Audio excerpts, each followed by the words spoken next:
आंबाड्याच्या भाजीचं आंबट वरण तुम्ही कधी खाल्लं आहे का? खाल्लं नसेल तर एकदा नक्कीच या पद्धतीने हे वरण तयार करून बघा. मस्त आंबट गोड चवीचं आपलं एकदम छान हे वरण तयार होतं. 1 वाटी तुरीची डाळ आपण छान स्वच्छ अशी धुवून घेतलेली आहे. धुवून घेतलेली डाळ आपल्याला कुकरमध्ये घालून घ्यायची आहे. जेवढी डाळ घेतली त्याच्या दुप्पट आपल्याला यामध्ये पाणी घालून घ्यायचे. ज्या वाटीने मी डाळ घेतलेली त्याच वाटीने मी 2 ते 2.5 वाटी यामध्ये पाणी घालून घेतलेले. आंबाड्याची भाजी यामध्ये आपल्याला घालून घ्यायची आहे. आंबाड्याची भाजी मी छान स्वच्छ अशी धुवून बारीक अशी चिरून घेतलेली आहे.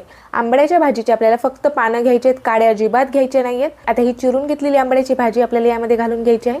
भाजी आपल्याला जास्तही वापरायची नाही यामध्ये, नाहीतर वरण खूप जास्त आंबट होऊ शकतं. त्यानंतर आपण 1 टमाटे यामध्ये घालून घेतलेला आहे. पाव चमचा आपल्याला यामध्ये हळद घालून घ्यायची आहे.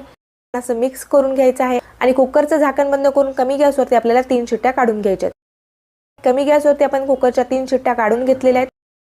कुकर पूर्णपणे मी थंड केलेला आहे. आपले जे वरण आहे ते एकदम छान मऊ असं शिजलेलं आहे. भाजी देखील एकदम छान शिजलेली आहे. आता वरणाला आपल्याला हटून घ्यायचं आहे.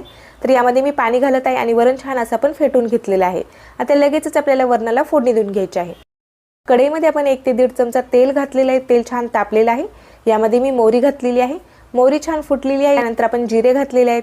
जिरेही आपले छान फुललेले आहेत. यामध्ये आपल्याला कुटून घेतलेला अद्रक आणि लसण घालून घ्यायचं आहे. त्यानंतर आपण यामध्ये 2 हिरव्या मिरच्या कट करून घेतलेल्या आहेत. त्या 2 मिरच्या घालून घेतलेल्या आहेत. कढीपत्त्याची काही पानं घालायची आहेत. पाव चमचा हळद घालून घ्यायची आहे.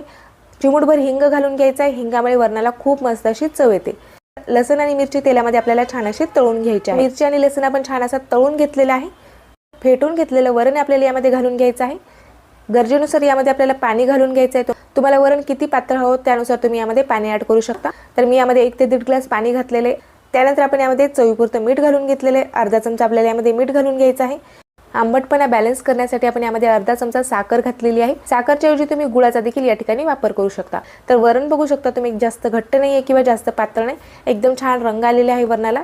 आता वरण आपल्याला छान असं उकळून घ्यायचं आहे. 3 ते 4 मिनिट आपण वरण छान असं उकळून घेतलेलं आहे.